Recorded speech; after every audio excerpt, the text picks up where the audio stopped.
Hello and welcome to the Home Screen Podcast. This is episode 30, and today is the first of 3 episodes that are going to be slightly different than normal. Each episode is going to be slightly shorter. It's a solo episode, so it's just me. It's going to be me doing a brief intro to each film, followed by interviews with actual filmmakers themselves. So this episode is going to be on the film Diamonds in the Sand.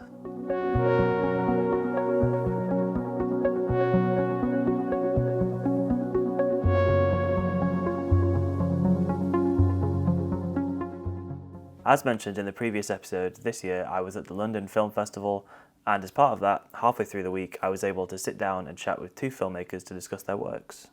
So today we're going to be focusing on Diamonds in the Sand. I was fortunate enough to sit down with the incredibly talented director Janus Victoria. It was a lovely chat, and I'm really grateful for the opportunity to be able to chat to her about the film. Diamonds in the Sand, it's a full feature film, so keep an eye out for it when it eventually releases sometime in the next year or so. Before we jump into that interview segment, I just wanted to sort of intro the film and give a few of my thoughts beforehand. The film follows a common working man called Yoji in Tokyo, who, following a divorce and the loss of his mother in quite a tumultuous time in his life, he has a bit of a revelation, and his circumstances change vastly as he decides to depart and go on a bit of an adventure of sorts. As mentioned in my previous episode of the LFF recap, I thought this is a really well-paced film that kind of subtly sneaks up on you. And these are describing words that I will have used to describe many of the films that I saw in London Film Festival, but I did think it was a very nuanced and a very naturalistic performance from, I believe it's Lily Frankie, the man who plays Yoji. I think the film has quite a slow and contemplative start as we kind of learn a bit more about Yoji and his specific life circumstances at this moment in time. And the film does deal with a lot of uniquely Japanese societal issues, in particular kodokushi, which is something that me and Janice actually discussed in the interview quite a bit.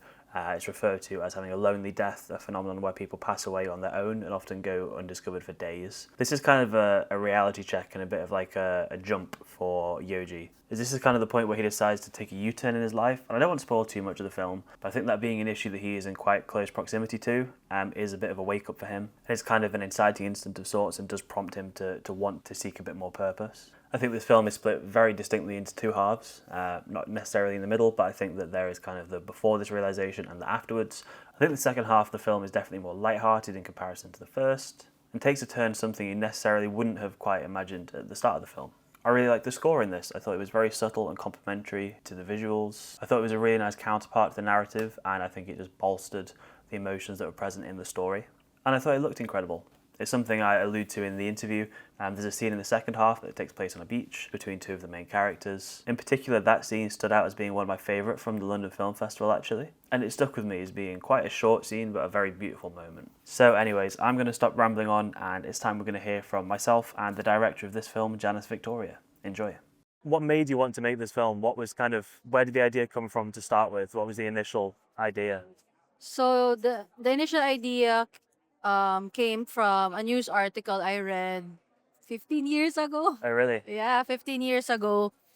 It was a report about kodokushi in Japan, the lonely death, and Yeah. the subject that was featured were the cleaners Yes. of the houses where this lonely death happened. And the reason why I speak this way is this kind of death is quite unique. And it's unique and it has, in a way, signs and symptoms. Yeah.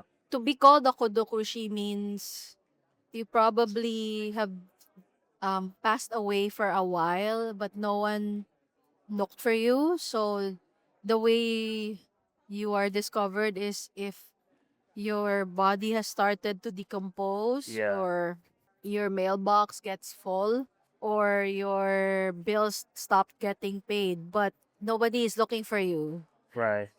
So that probably was like my first encounter with the idea of the fear of dying alone, Yeah. which everyone at one point in their life will start to face Yeah. this fear of dying alone, like regardless of what culture you come from. Our parents, that's always the fear for their children, like if you don't get married, I worry you're gonna die alone. Yeah. So from there, it became a more personal question for me, and this film became my emotional investigation to try to answer these personal questions.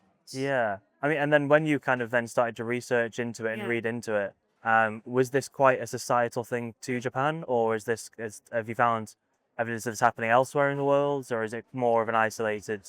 It's also happening in other parts of the world, but in Japan, the fact that it already has a word Hmm. means maybe it's happening quite often. Yeah. And through the years, because I researched this for a long time, like even like 3 years ago, no, 2 years ago when I was shooting the film already, we were in Tokyo and it was a local election time. Hmm. And the camp, there's this megaphone going around, right? Like a campaign promise.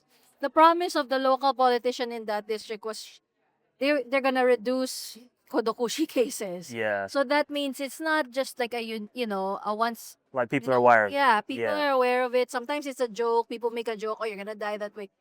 But the fact that it's a campaign promise already. Hmm. Now, when it comes to other countries, I did not research extensively there. But for example, I had done a documentary on this case on Kodokushi for so that is part of my research for the Oh wow. the film. I know it's a reverse. So you're very prepared. Yeah, I'm very obsessed. Yeah. And then that documentary was first screened in Korea, and the reason they chose it is because it also happens there. There are cases there, but I'm not sure if they already have a word for it. And then I had like a European mentor who mentioned that these kinds of circumstances also happen in Scandinavian countries. So basically, very highly developed nations. Yeah. I wouldn't say are prone, but there are cases. Yeah. It feels very vibrant and full of life. What was it like shooting on location in these places, especially in the second half of the film? What was it like, sort of shooting on location? Was it having to deal with extras, or how was that? So I would say I was mentally prepared for for the shoot. Yeah. So I don't particularly have anything astounding happening during the shoot, especially in Japan, Yeah. because everything was prepared and there was no weather disturbances that Good. happened. The problem happened in the Philippines because it rained for 3 days. And we're not a big budget production, so actually we couldn't extend it, especially since we had to fly in a Japanese actor, some of the key creative people. Yeah. But what I would like to share and very happy about was, if you work with like we were able to work with the best crew, like the best staff. Hmm. So even though it would stop raining for 20 minutes only in the Philippines, they were ready to set up Oh and wow. we would shoot. So that's for me, that's the most memorable part of the shoot because there's this challenge, right? If you don't have a big budget, think you're gonna get a crew with maybe like a lower rate because the really experienced ones will cost more. Yeah. But the fact is, it will end up costing more because you will not finish it. Yeah. I mean, that's my good experience. That's Okay. my good lesson learned. Like I know the staff that we got were very veterans, Yeah.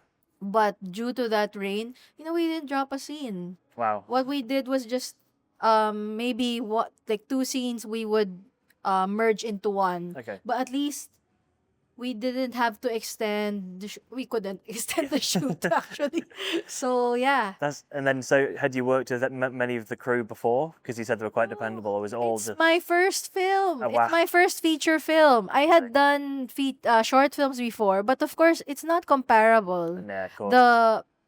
You will work with just 20 people and that's a lot already in a short film, but for a feature it's 100 people. Yeah, it's such a That's such why. a massive difference. Yeah, it's a massive difference. Crazy. Another thing I wanted to mention was I really liked the sunset conversation when they're on the beach after they do the karaoke, and that's where they mention about the diamonds in the sand. Can you just talk me through a little bit about filming that scene? Yeah, what was the shooting process like for that day, for that scene? Initially, our title was Kodokushi. Okay. But when we started looking for financing, our Japanese partner said, maybe we need to change the title because it's too depressing for the Japanese audience. And Yeah. I agree. So we decided to use the song because the song was always there. Yeah. It was always part of the film. Now you're asking me about the beach scene. Yeah. The first part of the beach scene is originally in the script, Okay.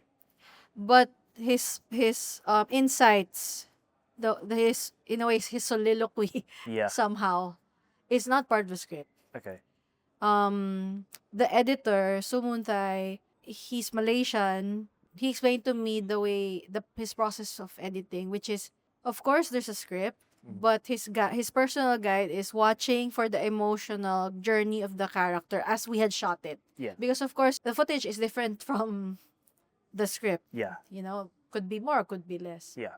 He realized that we need something that defines what Yoji is really feeling. And so we worked together to come up with that montage, that sequence. So we worked on that together. Well, Yeah. I think that was the most powerful, most impactful scene. I think it really works. Yeah, I thank you. really liked that. And the last question I was going to ask is what's your favorite shot in the film? Do you have a favorite shot? Yes. I have a favorite not shot, but scene. Okay. It's when Yoji and his mother are eating bento together. We shot that maybe on the fifth day already in Japan. Yeah. Because we shot Japan first. I don't know if this is gonna make sense, but shooting that scene, like that shot, that scene was always in my mind, even before. Okay. And seeing it happen, it was the first time that I really felt I'm shooting a film. Yeah. It was that feeling like, oh my god, Yeah. it has happened. Like that was like a goal that you just wanted to, once you got that done. Yeah, lot- this feeling that I wanted, it was there. I couldn't believe it. It happened. That's why that's my favorite scene, because in the writing of the script, that's also for me like the most impactful part. Yeah. It was something that I had always imagined this is what it would feel like. Maybe not how it would look like precisely, because it would depend on the location we would secure. Yeah. But the sense of it, it was always in me, and I have it there in front of me, and so I cried. Yeah, that's my Oh, favorite. that's great. So did you feel then that once you had that in the bag, that moving forward, did you feel like I could do this? Did you feel more confident? Yeah. As soon as that was it. Yeah. Yeah. I agree. I would say so. Amazing. Thank you very much. Thank you. Thank you. Thanks for taking the time to talk. We appreciate it. Okay, that was a lovely interview. I really enjoyed having the chance to speak to Janus Victoria. Once again, very, very grateful for the opportunity to do so as part of London Film Festival. I thought it was fascinating and endearing to be able to speak in person with a director, to hear anecdotes of the creative process and the boots on the ground filming, hearing her experience of working with the crew and seeing the film come together in front of her very eyes. As she mentioned towards the end there, when she had this idea of this shot and it materialised in front of her, and it being a little bit overwhelming. It's lovely. It's really nice, and I'm really glad I had the opportunity to be able to chat to her. It sounds like it's a film that was made with a lot of love and care for the story, but also the issues at the heart of the story, and I think that comes across very well in the film itself. Also, one final note, but I really, really love this poster. I think it's such a simple but effective poster. The illustrative quality, the tinsel kind of on the window. Really lovely poster, and I think it actually sums up the film remarkably well. So that's going to do it for this episode. Thank you very much for listening to this episode of the Home Screen Podcast. If you've enjoyed it, please find us on social media and give us a like or a follow. All of our social media links will be in the episode description. Stay tuned for the next episode where we'll be interviewing another director. We'll see you then.